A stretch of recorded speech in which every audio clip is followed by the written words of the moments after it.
Hi, I'm Fred. Welcome back to Forever Bedrock. Today we're building a basalt farm. Right here next to our mud farm.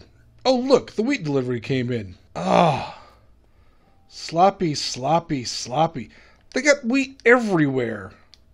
You call this a good... I need to call my wheat guy because this is unacceptable. I'm going to get a little more set up here. You check out this clip of the mega build going on in the new area. I've done it. I finished the first layer. It is still not an Oreo cookie, even if it has a small white creamy center. Basalt is easy enough to make. Get yourself a little soul soil. Get yourself a little blue ice. Throw down lava. There you go. I mean, you could do it safer than this, but... There. Now it's safe. And occasionally you get basalt. We're going to do this, but on a much bigger scale. Using our newfound knowledge of how to make basalt, we'll mix it with some of this technology from the giant mud farm and make a basalt generator. I am stuck in here. So basically we're going to do all this part back here.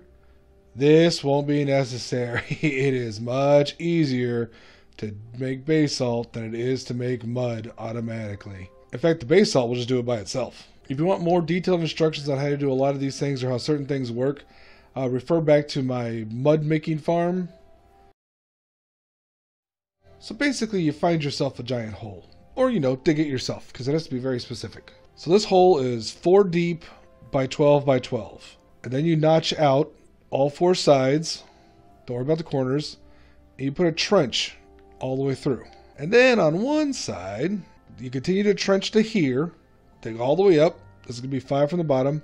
And then 2, and then 2. And do these last 3 just as 1. That should be all the digging you need to do. Everything after this is placing blocks. Next, grab yourself some blocks that aren't naturally generating so we don't mess up our redstone. And a bunch of glazed terracotta.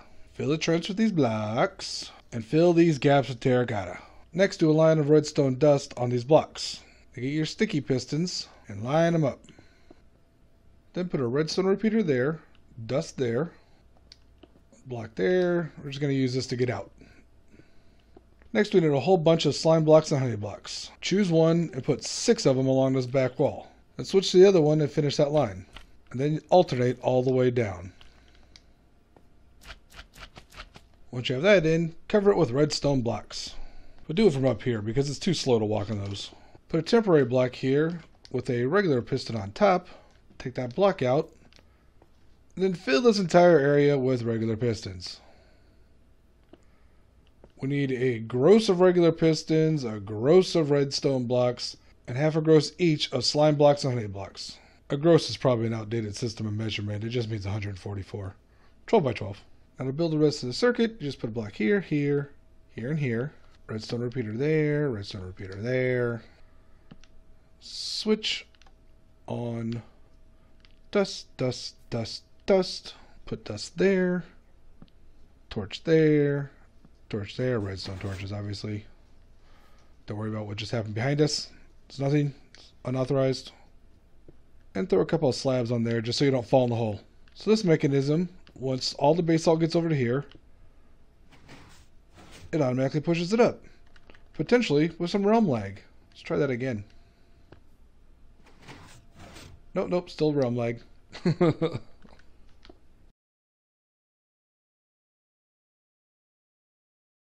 Uh-oh. Yes, may I help you? Okay, so you really can't find the exacts I put in your base? It occurred to me you might not be able to because what I said made it sound like it was sneaky, and it wasn't. So if you go over here and look at the big sign right there. No, to your left. Yeah. Because there's no room in the die section. Look at the signs.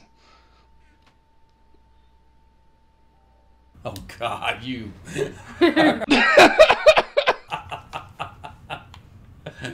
Hidden right under your nose.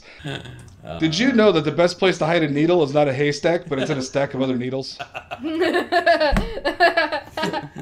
Oh my God. I don't know whether to say thank you or not for that. Thank you, not. I looked at every chest in the top because they all had signs. I knew I never had a black die sign.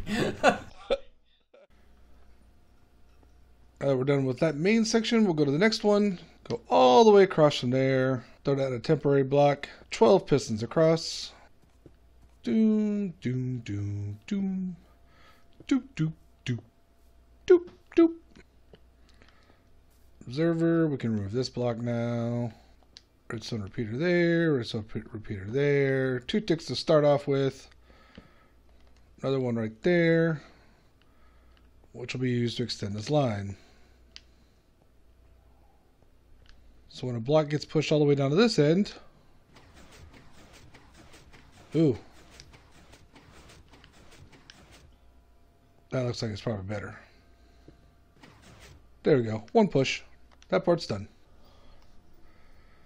And now we just need to put in our basalt generator and the pusher part for it.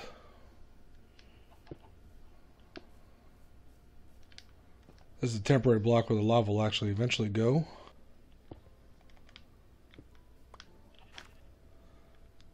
So this blue ice can be anywhere around this, as long as the soil, soil, I can never say that right, and the blue ice are touching lava at the same time, it'll create basalt. Couple of temporary blocks. Remove that one. Sticky piston down. Lever on it. Moves the observer up and down. And that's what will power the farm. This one is actually AFK, so if you want to turn it off, which you want to if you're not in the area, you just lift it up.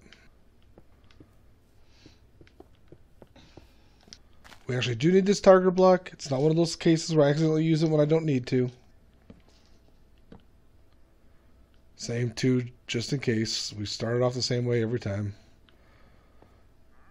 And so the way this will work is when the basalt gets generated, of course, this will send a signal through there. It'll push this piston over this way and start off the whole process. Maybe monsters nearby. I don't need to hear monsters nearby. Ah! So once we have all this in place, we just put our lava back here. And then make sure we've got this set at the right time, as always. And there it goes. Now, if you want this to run faster, build this entire thing in the nether. There's no water here, so it'll be in the nether just fine. And it'll go, I don't know, twice as fast? However much faster lava flows in the nether than it does in the overworld. Like I said, we want to turn it off. That basalt will remain there, that's fine. When you turn it back on, the signal will immediately go through and get pushed. And now we can leave this running while we build a building around it. I found this guy wandering around out here. I think I'd rescue him. He's definitely not from that village.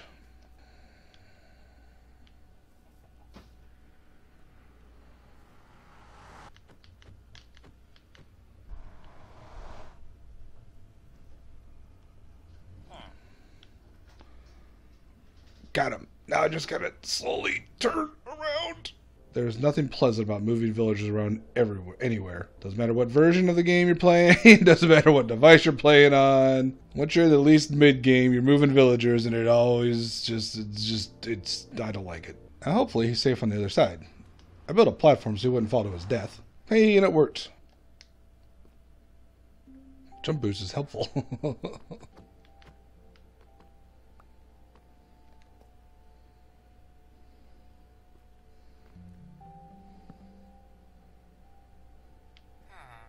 There you go, buddy. There's glow lichen in there, so he shouldn't die. Probably. After our brief sojourn, trip, oh, we're done. Yeah, completed the outside. I actually widened the road out front. Not that it matters, because I'm not building a big city or anything here, but here it is. The important thing is, we got a little bit of basalt. So just like with the mud farm, go ahead and break this down. What I might do is add a beacon out here to make both of these quicker. One of the most satisfying things in Minecraft is slowly updating your map when you have done a massive build. Okay, that's too slow. We've got the makings of a really nice accidental industrial area over here. Hope you enjoyed that. Thanks everyone for watching. Be sure to check out the rest of Forever Bedrockers. If you think you might want to join the realm, join a Discord, say hey, chat to us, we'll talk to you back. If you like this farm, make sure to check out the mud farm I built or some of the other videos. I'll talk to y'all later.